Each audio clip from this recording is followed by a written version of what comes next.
What's going on, everybody? Hope you're all having a great day. I bought a new gun recently.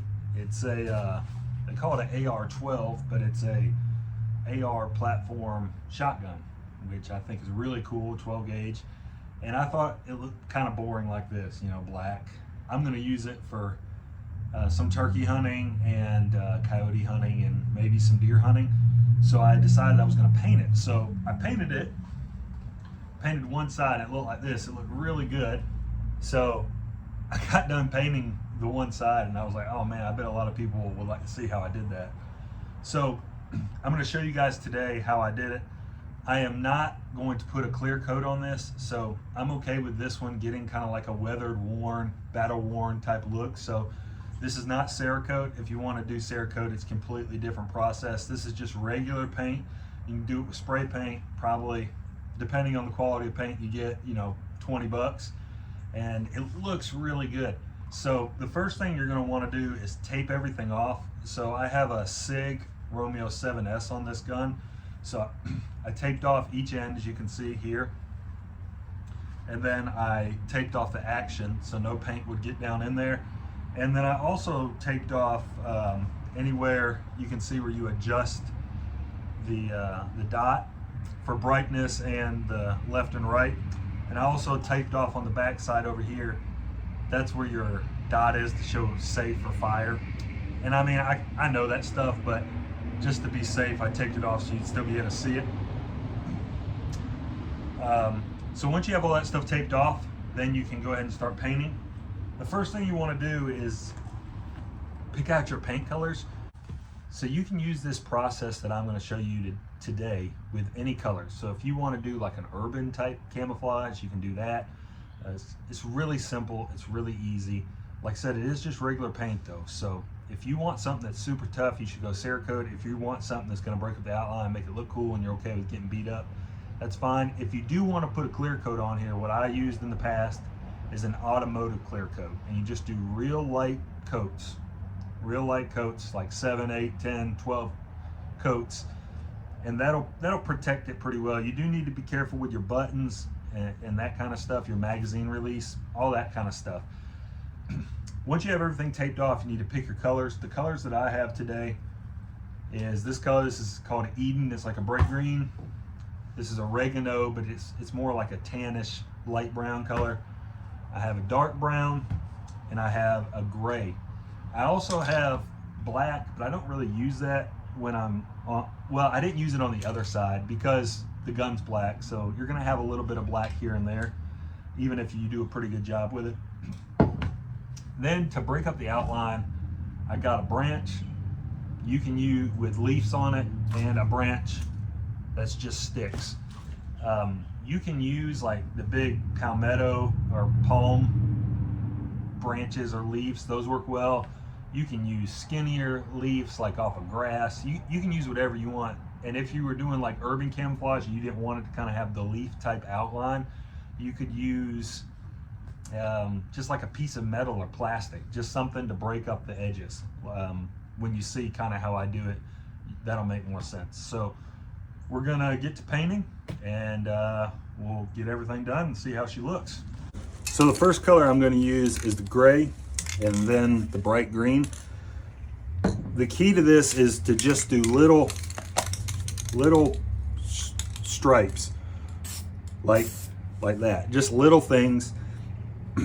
No matter what, whenever you're using the leaves or the branches, just do little passes. I always start with the lighter colors because I don't want as much of those on there. So if you were doing like an urban camouflage and you want a yellow in it or pink in it, just don't use, or start with those on the base, and then a little bit of it will show through here and there, but you won't have tons and tons of that color. If you do little passes, like I'm going to show you like this, if you do little passes like this to start with, the paint won't run. You don't want the paint to run. So little passes like that. And then we're going to go to the green. We're going to do the same thing.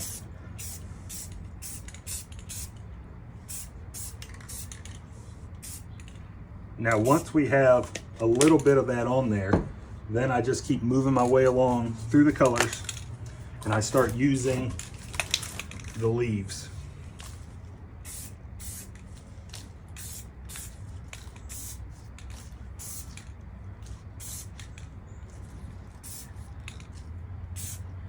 And you can see where you set this down, it breaks up the color.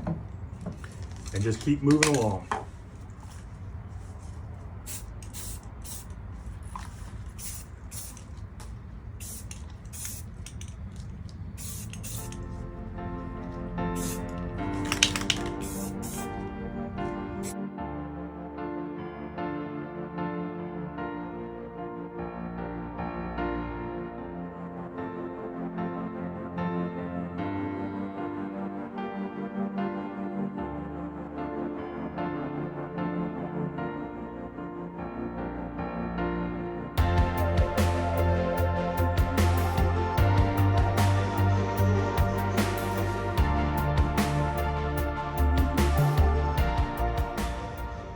I changed my mind. I am going to use a little bit of black. I think one of the cool things about this is both sides won't look exactly the same, so you can keep changing it up however you think needs to be, whatever you think needs to be done. Add a little bit of color.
All right, I'm gonna let this dry, and then we'll take a look at it after it's done drying. The reason, if you guys remember, see, I did that light color first, and you can still see it coming through in a couple places, and you do those little swipes like that while painting, and then it won't run. You can see I don't have any runs anywhere, so that's good. You got to make sure to get all these edges that are underneath, and the same thing on this side. Obviously you're going to turn it over, but want to get all those sides. I will tell you this, obviously, if you ever remove a red dot, if you're painting a gun like this with a red dot, it's going to be whatever the base color is on the gun. Once this dries, take all the tape off and look at it. One thing I do think is really cool with this type of camouflage, it's not exactly the same. If you're the kind of person that's like super OCD and it's got to be exactly the same, don't do this unless you have a stencil. In nature, if you're painting camouflage for like hiding from animals, for hunting, nature is not consistent. You know, you'll have this kind of leaf and this kind of leaf and this one and this color, and even on the same tree, different size leaves and all that stuff. So it really breaks it up. So this side of the gun and the other side are not going to look the same, and I think that's really cool. So this side might have a little more green or a little more tan or a little more whatever. Let it dry and check it out. I'm pretty excited. It's a pretty cool project. Well guys, here it is. It's all finished. Turned out really awesome. It looks really good. I pulled the tape off that I had taping up the action. You can see there the tape I had around the end. I put some tape right there so you can see which way the battery went in. On this end, I put a piece of tape for the dot, and that also, and then obviously how you adjust the scope. And then on this side, I had a piece of tape to keep the red and white. So if you know if it's fire, if it's off fire, and you know, everything still works like it's supposed to. I haven't shot it yet, so I'm about to shoot it. I painted it up before I shot it, so hopefully everything's good. And you can see the mag's half black still, but I was afraid to tape, or I was afraid to paint the whole mag, because sometimes when you do that, then things don't fit right. So I didn't, but man, that thing turned out great. I'm really happy with it. It looks so good.